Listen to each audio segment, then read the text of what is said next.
indicate to us more precisely what Dominica's most urgent needs are.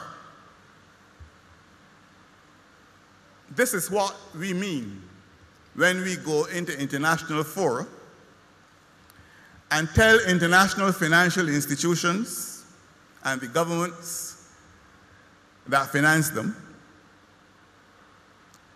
that there's something fundamentally wrong with graduating countries like those in CARICOM from access to concessional financing using a dubious measure, or the dubious measure, of GDP per capita.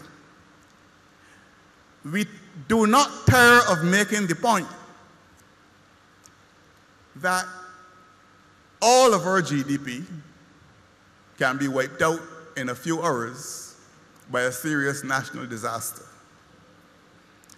2 years ago, 17% of the gross domestic product of St. Vincent and the Grenadines was wiped out in a few hours by unseasonal rainfall.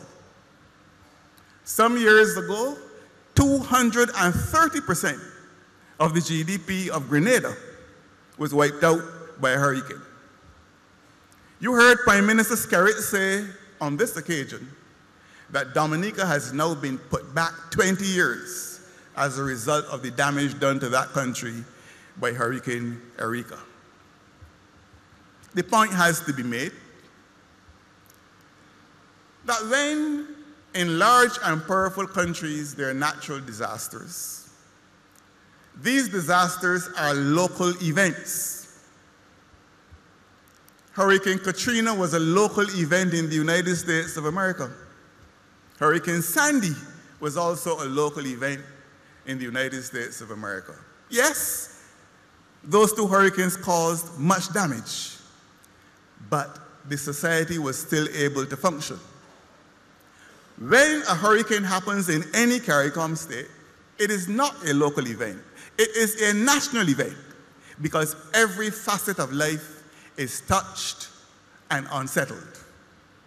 And therefore, I want to take this opportunity to impress again on all those who have ears to hear that we must revisit this GDP per capita measure by which countries in CARICOM are graduated and labeled middle-income countries.